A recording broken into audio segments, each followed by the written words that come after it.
record, and Aaron, you can take it away. Perfect. Are my slides still up? They are. Perfect. Just want to make sure. All right, everybody. Just as a quick introduction, my name is Aaron Caldwell. I'm the publishing chair for STORC, the Society of Transparency, Openness, Replication, and Kinesiology. Essentially, my role is not one of like an editor and handling the manuscripts for our journals and for our preprint server, but really making sure that those two things are functioning and running for all of our members and the community at large. One of the kind of first things that existed even before STORC was created was SportRxiv, which is a preprint server that's currently hosted on the Open Science Framework, which is run by the Center for Open Science in Charlottesville, Virginia. And today I'm going to kind of discuss where we are with the server currently and what we as the executive committee and myself as the publishing chair and Andreas Kreitzer, our current managing chair for SportRxiv, where we kind of think we need to go in the next year or so to make sure that this is a sustainable enterprise for the society as a whole. So a quick outline of what I'm going to cover today. First, I'm going to just go through kind of the history of SportRxiv, what our current agreement with the Center for Open Science is, and how we run the server, our proposed alternative. So spoiler alert, we're going to kind of talk about maybe an alternative that we may be switching to in the next year. The cost of our alternative model, as well as its total incorporated cost with our total publishing model, any concerns that we've kind of thought of with moving, what we may lose, and what advantages we will have in moving to an alternative publishing system.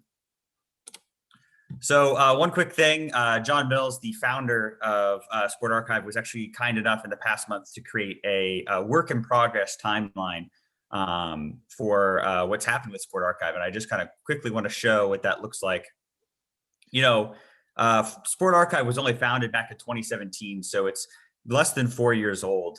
And in that time, since it was founded back in May of 2017, we've had 300 accepted submissions. You know, that's not including the probably dozens that we've had to, reject in the process. So that's quite a bit of growth within a very short period of time. Since then, we formed STORC as a way to support SportRxiv and make sure that it's a fruitful endeavor moving into the future. Now, one of the things that's kind of happened along this timeline, if I can just scroll along here, is that the Center for Open Science announced back in 2018 that they were getting pressure from the people funding them, that the preprint servers were not necessarily a sustainable enterprise, and especially the subject-specific repositories need to be sustained in some form. And what essentially that turned into was COS turning to all of the preprint servers, so SportRxiv, SciArchive, SocArchive, all those different archives, to essentially fund themselves, and created a funding model that starts at a basis of about $1,000 a year in hosting costs for servers that are hosting less than or publishing less than 100 submissions per year, and upwards, I think, of about $10,000 for the largest server. So that's what SciArchive has to pay per year. So as you can imagine, that's pretty expensive, especially for a new society like ourselves with around 100 members. So let me slip back to my slides here. So our current agreement for this past year is for about $2,999, so just round up $3,000 per year at the current submission rate. And if we were to grow, that price is going to continue to go up, and we expect to grow because right now preprints aren't even well recognized within our field. So we expect, even as the recognition and awareness grows, our submission rate's going to grow. So the nice thing about this and what they do for this fee is they have a professional staff and tech support. So, if someone emails us with an issue, we end up emailing someone at Center for Open Science and OSF in particular, and then they handle the technical side, right? So if you get an error message, there's somebody in Virginia that's taking care of that problem for us. It's also nice because it allows for direct linking to an OSF repository. So you can host everything in that one repository and directly submit to the preprint server from your repository, which is a nice feature. And they do a pretty good job of indexing the work, and the DOIs are automatically minted. And usually the DOI is posted alongside the article and fully functioning within an hour of posting, which is a pretty efficient system. So good on, Center for Open Science for doing that. But, the costs are very high. and they dwarf or make small all the other costs for our society, right? Our primary cost right now is running SportRxiv, and that's by miles. I mean, really everything else as far as our hosting cost is chump change in comparison to what we're paying Center for Open Science right now. So what we've looked into and what I've looked into in this past year is an open source project run by the Public Knowledge Project.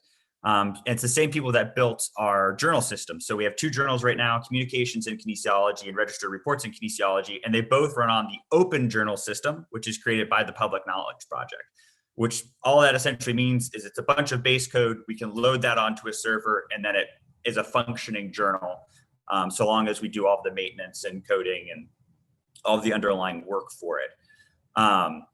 So the nice thing is they've created a open preprint system, so OPS, and it can run on the same hosting service. So we have one server for our journals. We can just add on a domain and separate hosting account, and then there's our preprint server. And the nice thing is we already own sportarchive.org and some of the other derivatives. So all we really need to do is switch that domain over to that service, and within hours we can have a functioning preprint server. It'll take a little bit longer to actually integrate everything and put the information on there, but we can actually have something functioning in a fairly short period of time. And I know this because back in early January, I got a little stressed watching the news, and one day I decided to build the server, and it took me about 2.5 hours to just kind of compile it all together into something basically functioning. And so I'm going to show you what that looks like now as an example on my own server that I have hosted. So I created sportarchive2.org, right? And it looks essentially like this. And like I said, I only spent about 2.5 hours putting this together. When we do the real thing, it'll look a little bit nicer, I'm sure. And it kind of functions like a general journal. All the, the latest preprints, I think the top 5 will be posted here. Everything can be searched here. We can even have subjects projects. So, we can have what I have set up right here is a methods of practice section, exercise science, sports science, clinical research, and other. And with each one of those, there can even be more subtopics. And as users request them, we can add more subtopics. The nice thing about this also is, one of the main frustrations that we have with the moderators that moderate our preprint server is our submission preparation checklist is not posted alongside SportRxiv on OSF. OSF will not allow us to do that, right? So people submitting don't know the requirements for submitting unless they go to our website, sportarchive.org, which leads to some frustration. We also don't have access to user information, right? So if someone does not put their email into the manuscript itself, like, as part of the author information, we have no way of contacting an author, right? So it usually takes our moderators, probably a good solid 30 minutes to an hour to try to find an email and then contact this person, and then redirect them back to their article to change to meet our moderation guidelines. So the nice thing here is, everyone's going to be, if and when we switch over to an OPS system, everyone will see exactly what's required of them when they're submitting, right? And they'll actually have to check a little box saying, yes, I have done this. This is just an example right now. We can obviously modify what that submission checklist looks like when we create the full website. And it also has all of the author guidelines right there, right? And one of the nice things is we can even have our templates hosted on the website right there for people to use. So if you don't know, we have templates for SportRxiv that you can download and use for your own articles when you're writing them. They look pretty nice in my own opinion, but I'm also the one who helped make them, so I may be a little biased in that opinion. So that's what the overall website looks like. And then when you get into the dashboard of what the actual kind of guts looks like when you're submitting, this is what it looks like. I've created one through the admin account here. If we pull it up, it looks like, a basic submission portal, a lot like the average journal. Right now it's in the already submitted phase. So a moderator would come in at this point, and then if it was ready to go, they could just click schedule for publication, and then it would be released out into the world. But if we go back to the submissions tab and complete, it's the exact same system, and that you can add as much information as you want. One of the things that you can actually even do, say you still want to link back to your OSF repository, you can add a link within your submission to data. And so it'll be a little button on the side, it'll say PDF, and then below that, it may say data. You can click data, and that can link back to your OSF repository. So that ability, while they're still on separate websites, is still there within the OPS system, or it's still capable of doing that. It's just an option for authors. So that's just essentially what the basics look like. And when we get to the NFPOF questions, I can hop back on here to show you more of what the website looks like. Let's go back into presenter mode. So what do we lose in moving? One of the main reasons we've kind of held off and have been paying out these large fees to Center for Open Science is, we get a lot of positive feedback for being part of the open science framework. So we're losing that technical support. I think that's one of the primary causes of the high costs at OSF is they actually have full-time employees working on and building that code for us, which is really great of them. But it puts a lot of cost on us. Again, if we move, the submissions will be independent of open science framework. So you won't be able to directly submit, at least in the near future, directly submit from an OSF repository, although that may be possible far, far in the future. And we lose their archiving guarantee. So one of the nice things about SportRxiv right now is that all of the submissions on SportRxiv are guaranteed to be archived, forever into the future. Now, the nice thing is we're already working on this for our journals through a system called Portico. So we're already going to be paying for this service. So we can do some self-archiving to make sure that, say we run out of money, SportRxiv has to go down. Well, the submissions aren't going to go anywhere. They'll still be archived somewhere. And when you click on that DOI link, it will still link somewhere. So what do we gain in moving? And this is kind of, more my motivation is that I think the gains far outweigh the loss. First off, we substantially lower our cost by about $2,000 to $3,000 per year. And that margin will only increase the more we publish. The more we publish, the higher those costs get at OSF, the more benefit it is to us to host our own service. Another thing is we control the moderation process. I can't tell you the number one conversation I have with all of our moderators and Andy, who really runs the day-to-day on SportRxiv, is moderation is a pain. Any of you who submitted where it's taken you maybe a week to get yours accepted, it has to do with the fact that we do not control the moderation process, and OSF simply hasn't updated the moderation process to an acceptable standard. The nice thing is about hosting your own service, people have to create a login, information's right there, and we can directly communicate right within the portal, right? And it doesn't have to be an accept reject decision. We can go back and forth in the authors until the moderator feels comfortable with us publishing the preprint, right?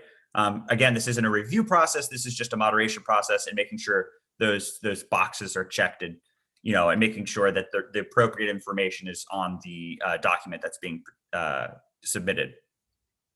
And so that should greatly enhance and speed up that moderation process for us. Another thing is we'll be able to change our policies and procedures much quicker when we switch systems. If we want even a block of text changed on OSF for our website, like at one point we changed our website domain and we had to, change the link to the website. That took a week for it to update for us. Again, it's not a knock on OSF. I know they have a lot of other things going on, but we actually have to go through a process of contacting them, getting approval for any changes to SportRxiv on OSF. And that can be a little cumbersome. So we're going to be much more agile in how we're able to update when we're on our own system.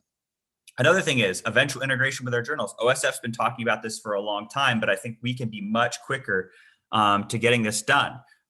In the next year, PKP is hoping to push a new version of Open Preprint system that allows for the SWORD protocol integration.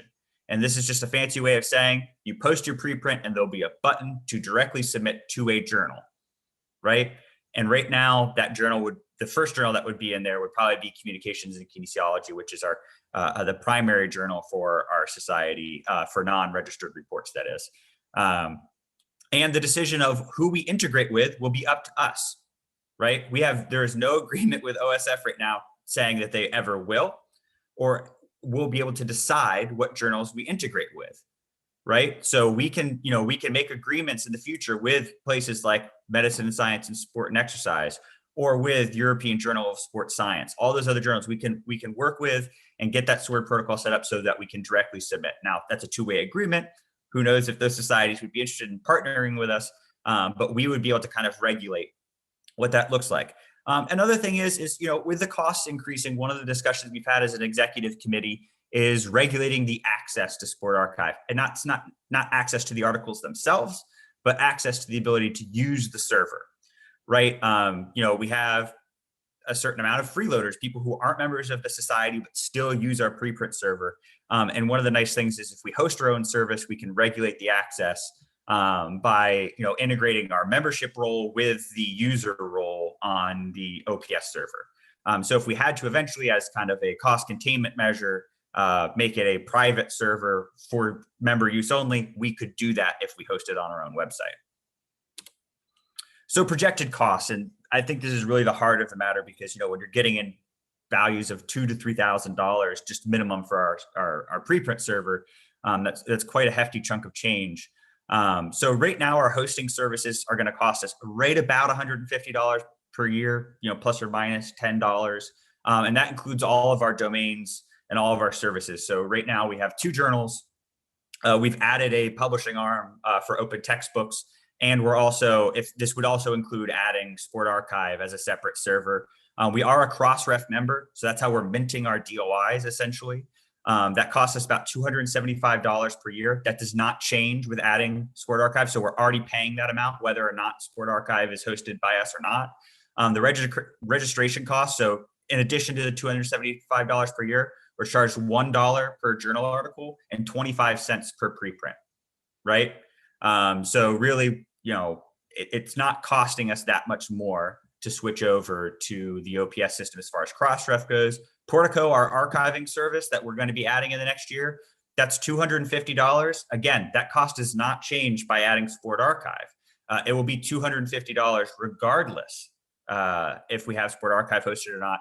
That means we have a total of $675 per year in baseline publishing cost as a society right now. And then if you add in projected submission rates, we're looking at about $775 in 2022 if we switch to OPS, right? And, if you look at all these costs, it really is a difference between $775 per year and $3,000 per year. And I think looking at the numbers, at least when I was putting them in the spreadsheet, what OSF is adding for us as a total and sum as a society is worth that extra $3,000 per year when we can host it on our own, and the advantages that come with hosting on our own. So I'll open the floor for questions. I know that was a lot of information all at once, so I'm sure there's a lot of questions for people here, but I just want to give a big shout out to the founder of SportRxiv, John Mills.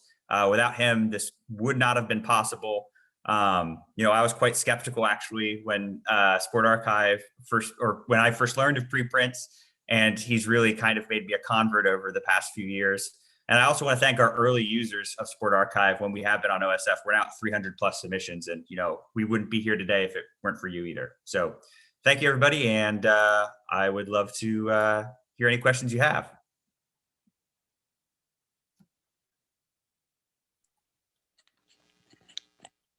John's got a question.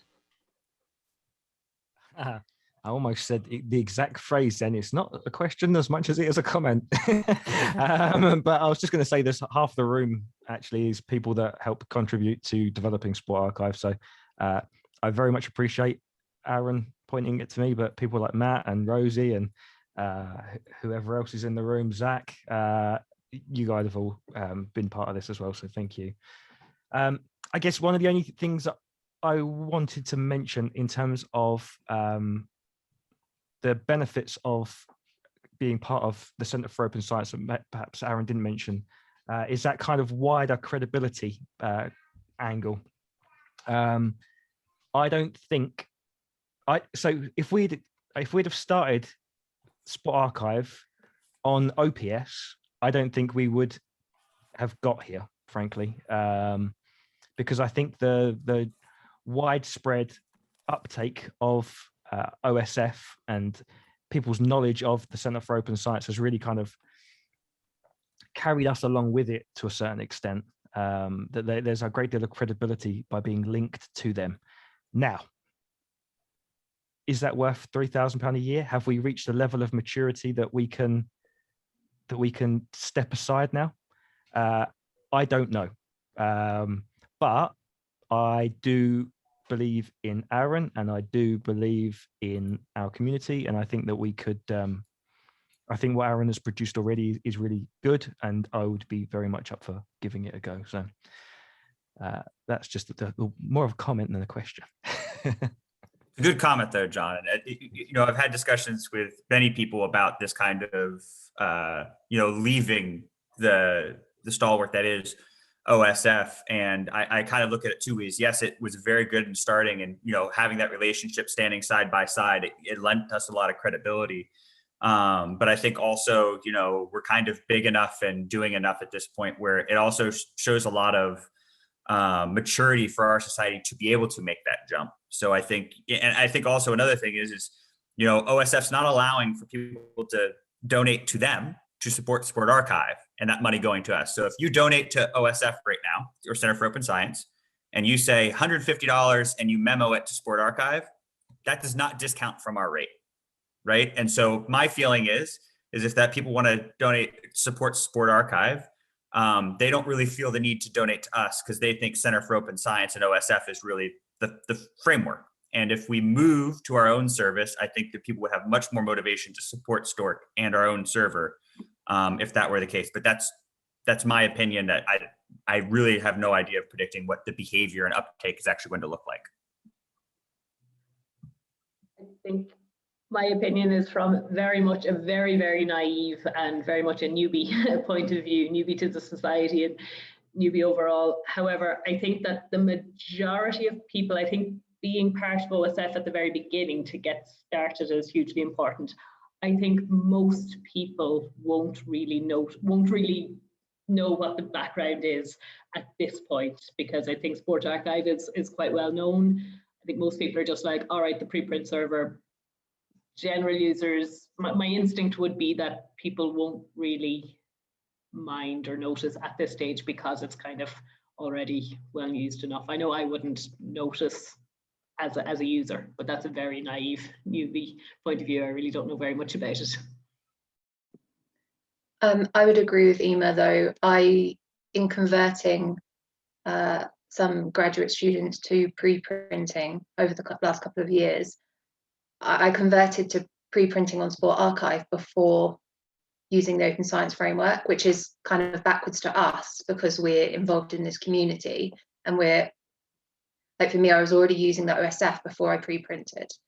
And so that credibility part was important. But I think for new people, if we're thinking about growing SportRxiv, the credibility comes from having 300 submissions already.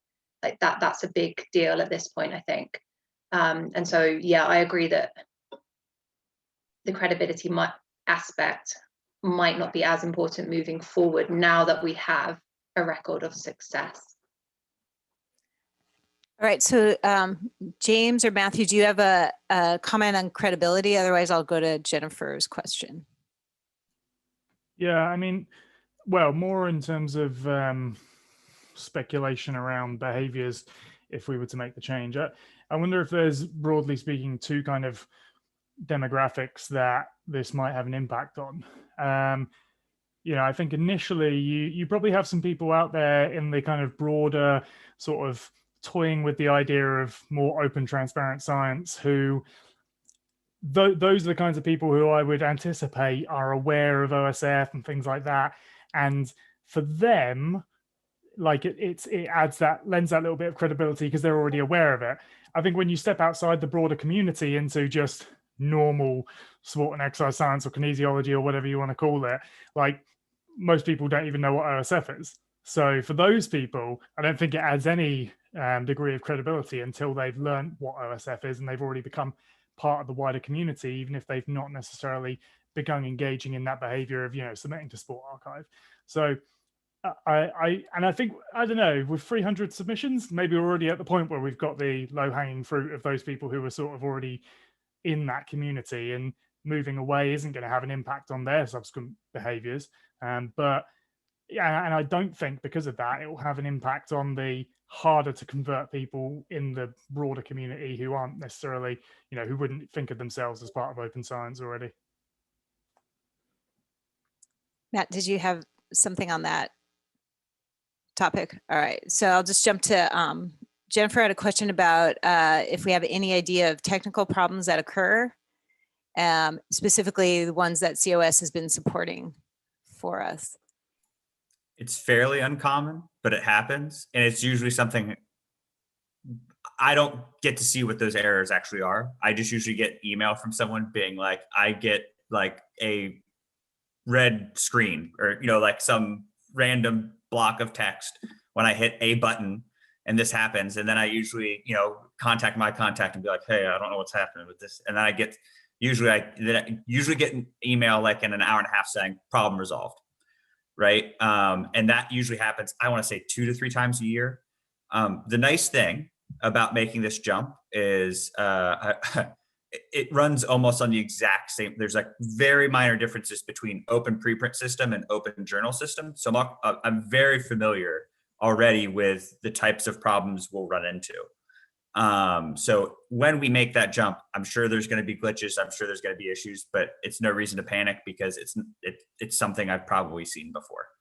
And obviously it's saying that I'm going to be bringing more people into the fold like Andy and, the moderators and other people to train up. So that way we have kind of a large group of people to do tech support as needed. But I'm pretty confident in this system being, fairly easy to run or capable of running. Easy may be the wrong word. All right, Matthew, do you want to? Yeah, I was just wondering, even if we wanted to stay with OSF, could we really do it? And for how long without putting stock in danger? That's my fear. So into the new year when we're looking at the prices, it was the stress of what was happening outside of my life and also internally looking like, down the barrel, like being like, we've got to look for alternatives now. And I would also say, it limits our ability to do other things. So let's even say we can afford to do it. We can't do anything else. Like we'd pretty much be a society that runs 2 journals and SportRxiv, and that's it. And if we make this jump, that frees up a lot of money to do a lot of other things, like maybe eventually doing travel awards or going towards the basic cost of hosting, a SIPS-like event. I think it's, as much as I really do love Center for Open Science, this isn't supposed to be a dish sesh, like, shaming them. They have to do what they need to do to survive. And I just don't think us as a society, it's worth the investment to stay on that platform, given what they provide and given what alternatives we can jump to. Does anybody know if that was their motivation to like Center for Open Science to be almost like a sandbox and launch? I think they're doing a lot of things and things move pretty, they run like a tech company. So I've known some people that have worked on projects for them, actually been funded. And so they move very quick and fast, which is good. And that's what they need to do. I think the preprints in particular there was a need and demand and they created it. And there's a lot of psychologists, so they have SciArchive and that's their baby. And then really the main pressure is not so much that I don't think they really care too much, and their funders have made it very clear that they do not want this to be the main focus. And so I think this is just them refocusing on other things. My 2 cents, I could be wrong, but that's the impression I get. Can I just jump on that just to say that they told me when I created it that it would be free forever, and they told all of us that it would be free forever. And then when they said that it was going to be that the fees would be introduced, all hell broke loose, frankly, because all of the repository, all of the repository organizers basically had various discussions and weren't particularly keen. We were the nicer ones. They burned a lot of bridges with a lot of people. Like there are some very anti-OSF people now due to what happened. Now, mind you, I'm sympathetic because I'm like, someone's got to pay to keep the lights on. Yeah. But yeah, I think that the initial it's always going to be free thing burned a lot of bridges for him in the end. So they kind of changed it to say that, oh no, it wasn't always going to be free for you. and for the repositories, it was going to be always free for people to access the papers. And they just basically moved the goalpost, but that's wholeheartedly not what they said originally. And so, and I would also add, this is one of the things me and John have talked about, is we'll be to my knowledge, we'll be the first one to move to this system. So other people have moved to other approaches of running their own subject specific, or because there's not even just subject specific, there's region specific ones. So you have AfroArchive and IndoArchive, among others, which are really good because then you have language, specific languages for articles for people from those countries that speak those specific languages, which is huge for dissemination of information. We'll be the first one to go to OPS though. And I think this is a very sustainable system in the long run. We'll see. It's really going to be about public knowledge project. Are they going to be able to continue to develop and, sustain that code base?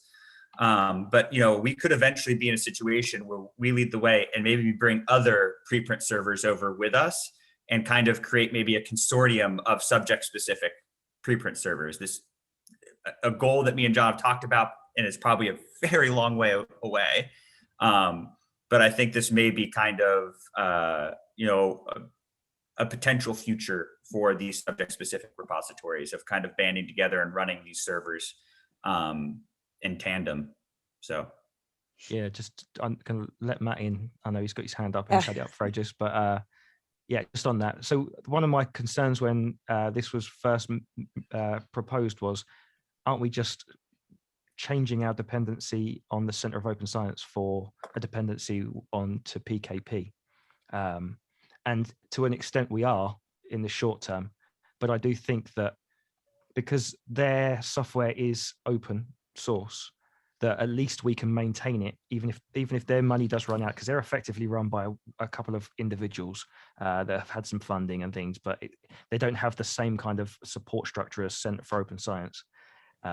But because it is all publicly, openly available, we could maintain it to some level. But I do think we as a society should be looking and should be leading the other repositories and saying, look, let's bound together and develop our own platforms, develop our own systems, work together to support PKP to continue to provide this infrastructure that we can use and make it openly accessible to everybody, rather than potentially just throwing money into the black hole that is OSF. Unfortunately, or COS, whichever way you want to call it. Sorry, Matt, I jumped it before you there. No problem. I was just wondering, I know it's a process and this presentation is part of the process, but I was wondering if you already have a timeline and a deadline to jump to OTF or not, and how is the following process? Yeah, so that's, I've been able to talk to some people and moving the system. So Rosie also had asked a good question. They go right together. So Rosie asked, what is involved with migrating existing preprints to the new platform? So this is going to be the biggest job, right? I think I was originally worried that setting up the server would be the biggest job. I'm no longer concerned about that. The biggest job is going to be moving everything from the old SportRxiv to the new SportRxiv. Now, the way OSF does it is this: people can opt in. So everything will still be listed as SportRxiv. It's just depending on the literal server on which it's hosted on. Will it be on OSF's platform and searchable on OSF, or will it be on our platform and searchable on our website and our server? Now, mind you, both when you search them on Google Scholar are going to come up as SportRxiv. They'll still say the same thing, but it's just a matter of what website it's really just going to be listed on, really. And so I agree with OSF's approach. We'll do an opt-in system. So authors will have the ability to say, yes, I'd like to transfer my article over to the new website, which it will come with a big advantage of, one of the things I didn't mention is there's relaxed formatting or enhanced formatting. So people can even upload an HTML version of their article. And, so that way it's like, web browser friendly. And we'll just have to go through a physical process of, once people approve them, getting all that information off OSF, putting it onto our new website, and then submitting the aliasing information to Crossref. And so that will take a lot of people power and time. And so when we do that, will probably be late fall. So what I want to do, actually, we need to talk about this as an executive committee, is actually send out a vote from all members to get approval to make the jump. And then once we do that, we'll form a committee on making the jump, and we'll contact OSF and let them know. And what will probably happen is probably December 1st, they'll freeze new submissions. In the fall, we'll already start getting information from everybody who wants to make the jump. They'll freeze new submissions in December, and then we'll have the new SportRxiv running. My hope would be by the second week of January. And then it'll start accepting new submissions, rolling everything through. Everything should be clean and ready to go by that time. So we'll have about a frozen month, if you will. But even now that I'm thinking about it, we may not even need to do that. It just may take some time to move everything over. We may be able to just go live and take submissions as soon as the website's live. But that'll be something that, we'll have to discuss in this kind of months-long process. Yeah, does that answer the question? It's going to be complicated. Is essentially it. Mostly time consuming. But also a good way to maybe bring in members who are interested in learning or have the skills to kind of help out. So I think this is a great kind of subcommittee project approach. You'll really learn about how the sausage is made, if you will, as far as like the guts of the system and how everything's printed and or not printed, but all the information that's compiled together and then goes and moves on to a system like Crossref, which actually mints the DOIs, which is a really amazing system, but it can get. It's not too complicated. It's just confusing, I guess is a better way of putting it. If anyone knows XML, contact me. Other questions or comments? It's a bit like threading a needle. It's not particularly complicated, but it's not easy either, is it? Yeah, that's exactly it. And it's legitimately, I don't think that hard. It's just going to take a lot of, think about submitting a journal article. It's just literally going to be doing that 300 plus times. Yeah, exactly. Amers wins is exactly how I feel about that. But once it's done, it'll be nice. And, I think the website even now, and it's what I would call ugly, poorly formatted by Aaron phase, still looks nice. And to be quite honest, a little bit cleaner than what we have over on OSF. Insofar as it makes sense, you log in, submit the article. Oh, you want to look up an article? Just put it in the search bar. It's right there. So, and even the subject specific where we can kind of organize articles by subsection is, I think, going to be a massive improvement in what it currently looks like. My opinion, and I'm obviously biased, but on that. So I can't remember, but when I was putting in the categories, it was basically because of working on the OSF system, we had to conform to BPress standards. So I had to choose from this big long list of different topics to say what would be included within the SportRxiv on OSF. And some of the terminology, I don't know if some of you have stumbled across it, especially those of you in slightly niche areas. Like it doesn't fit very well. It's like a square peg in a round hole or whatever the term is. Because we were bound by working to a system that works for everybody, from historians through to medics through to, you name it, there was everybody. Actually, it didn't really work wholly for us. So by being able to create our own categories, actually it will be more intuitive. Arguably, we can make it more intuitive for our users. It may reopen some of the debates around kinesiology and sport and exercise, but we will be prepared for that, I'm sure, after 3 years of having these discussions. And this is something we can discuss as the committee or as a whole over the next year. The categories I chose had to do more with formatting, and like I said, there's subcategories. So right now I have it as like a methods and practices section, which technical articles are like, this is how you should measure this. Exercise science, sports science, right? So more the sports side, more the exercise side, and then another category, and or clinical practice being another one. So like Rosie does a lot of work with cancer patients, so that would go more under. It's not necessarily exercise, it's not necessarily sport. It'll go under clinical, and then I have another category, which I think for the first subcategory under that would be more epidemiological work. And so that will give us we'll have an option of how we want to organize the website, but that's what I kind of just decided in that 2 to 3 hours that I spent mocking up the website. Other questions or concerns as far as making the leap? Aaron, are you going to be by default spearheading this? with Yes. Andy. Yeah. Yes. Yeah, I guess just need to make sure we give you the right level of support, because otherwise that's going to end up being a lot of work that falls on you, and takes up pretty much all of your other time on Stork related initiatives. Well, at least for the next couple months in the middle of COVID, I have nothing else to do. So it's been a nice release. But yeah, no, for sure. And that's why I want to form like a subcommittee to work on this.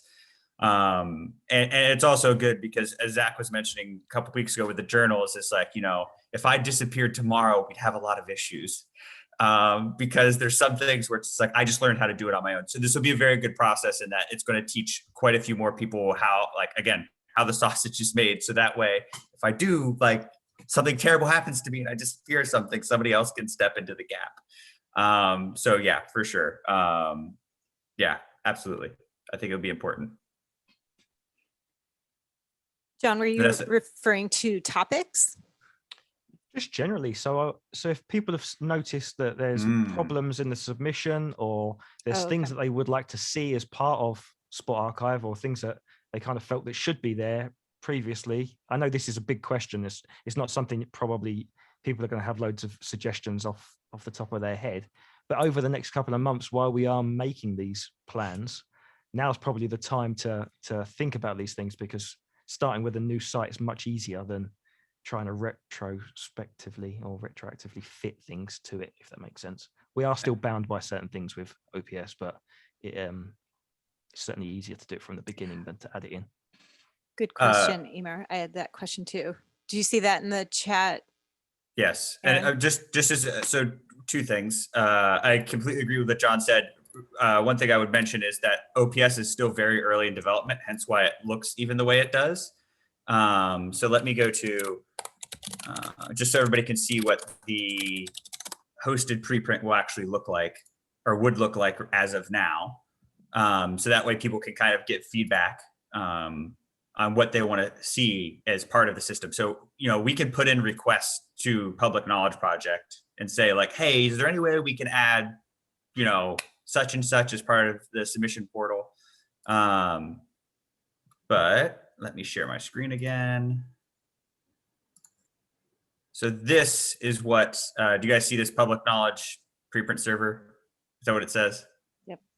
Perfect. This is what it would essentially look like. Now, this is a test website that PKP's come up with, but it would just essentially have the posted information, all the other kind of metadata keywords go over here, DOI, university information, all of that. And then, you could obviously add an HTML. You can add other boxes for supplemental information. So again, like an external link to a data repository is another thing. So, if you go to the Public Knowledge Project's website, you can check that out and, let us know what you don't like, and what you want to see added to the eventual website. Because, now's the time to tell us, because it gives us enough gap in between the actual deployment to get it done. So the question was benefits of members only, and to follow up on that, are there other archives that are members only? I'm trying to think of one off the top of my head. I'm not sure. It's kind of a faux pas right now, right? Because it's supposed to be open and accessible for everyone. But the nice thing is, to be honest, is there are many, many services out there now for preprints, and just even 3 years ago, that's not true, right? Now, and so even if people say we move SportRxiv, people can still post preprints to OSF. It'll just be, it either have to be on a different subject-specific repository, or there's still OSF preprints, which is still free, right? So it's just unlisted. The advantage of being on a subject-specific repository is that, you're listed among other people within that subject, and people can can follow that subject, if you will. It's the same thing of publishing in a specific journal rather than like one of the mega journals. Yeah. Yes, John mentions a very good thing. We could do expedited moderation that way. All members could then be briefed and told, and there is even actually a feature within OPS, which is the trusted submitter system, which we can add people to a trusted moderation. And if it's submitted by them, it automatically goes through and is published. So I remember another point, could we make submissions free for members, but potentially include a nominal fee for non-members? That would be something we'd have to talk to PKP about, because they do not have a payment portal set up within the code for their preprint servers. That is possible within OJS, so we can actually, as part of this, the submission process or acceptance process, send them to a PayPal portal where they have to pay us money. That's not integrated right now for OPS. So we could do something like that.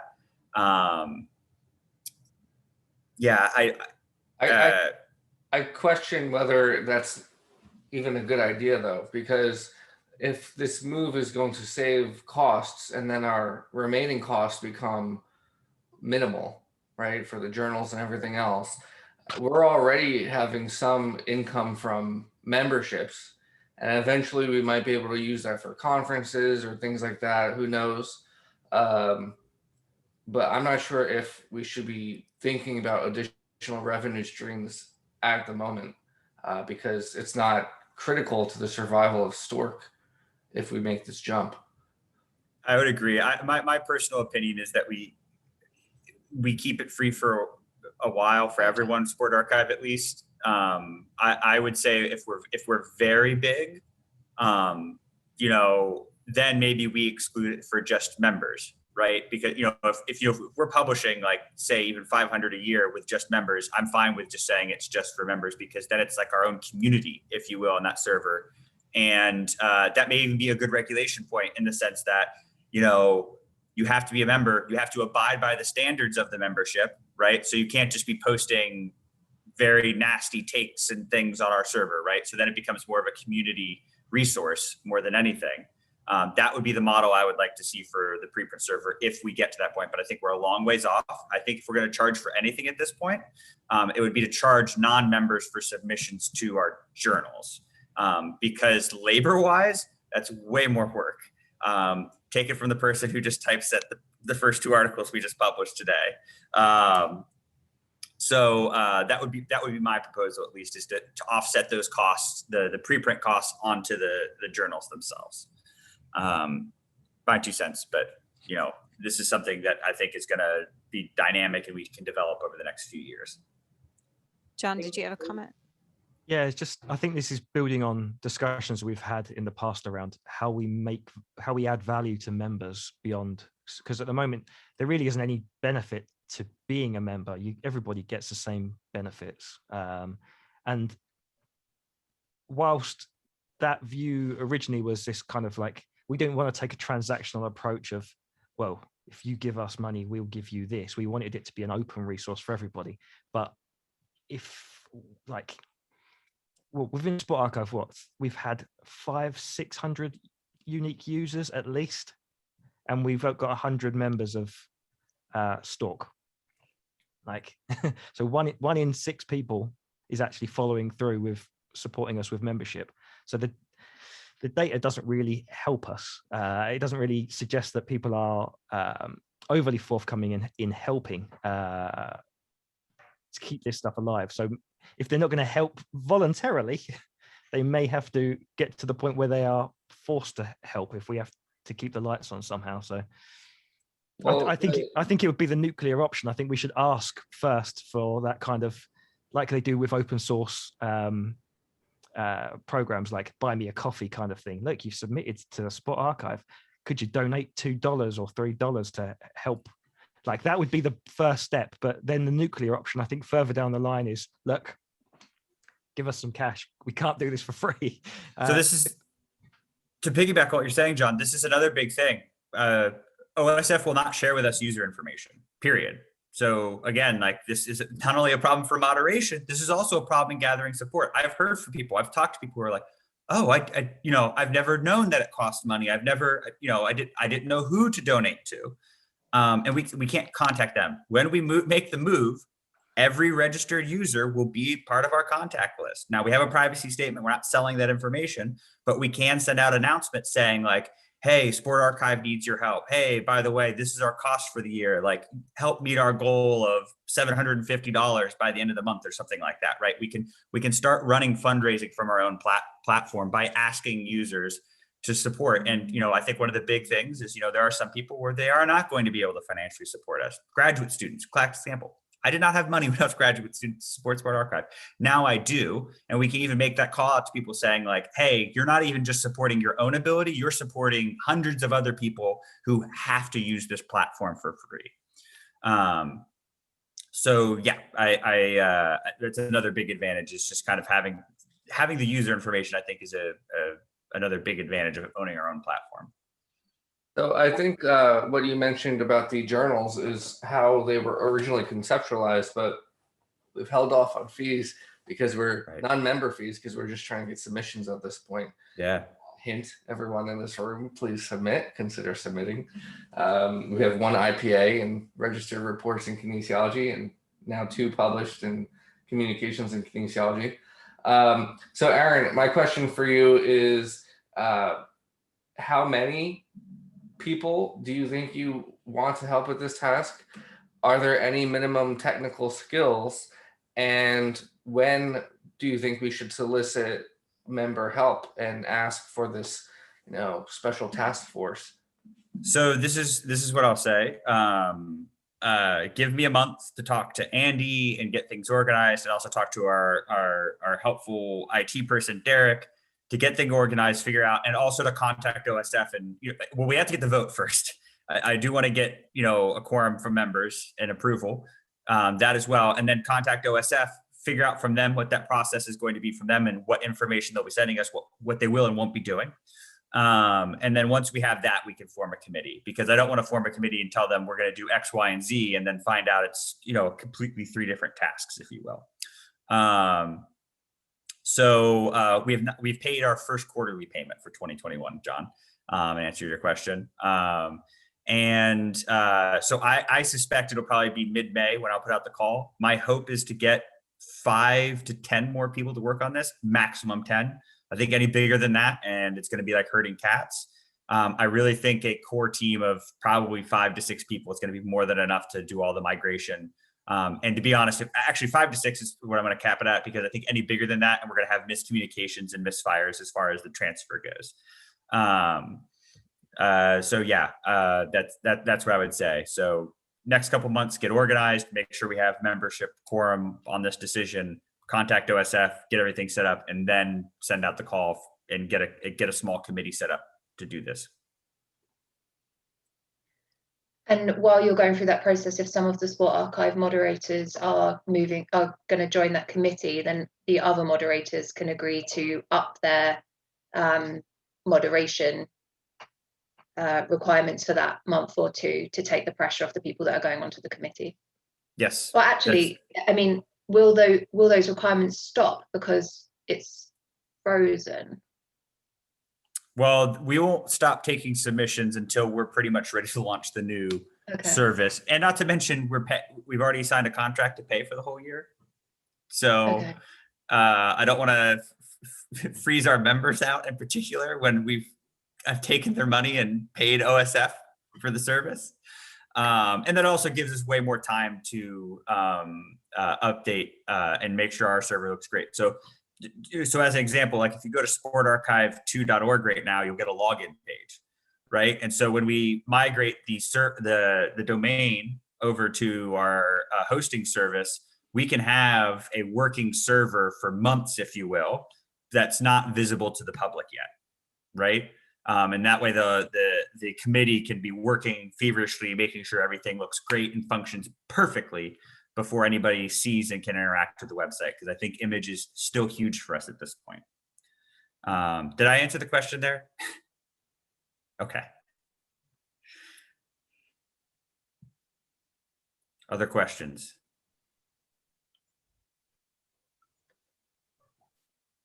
It's 5 p.m. here in the UK, so I'm going to head off. But if anybody has any questions for me at any point, then do feel free to drop me an email. All right. John.mills@Essex. All right. Thanks, everybody. Yep. Thanks, Sean. Thanks, Erin. This is great. And so we have a plan moving forward. It'll be on the next executive committee. My one final question before we part is, do you want this posted? Do you think we should post this on YouTube or post this on Discord within like the member section or under a SportRxiv futures discussion? This is what I would do. Is what we can do is save the recording, put it on YouTube, put it as a unlisted video where you have to have the links so people can't search for it, but people can have a link to it. And then we send out an announcement with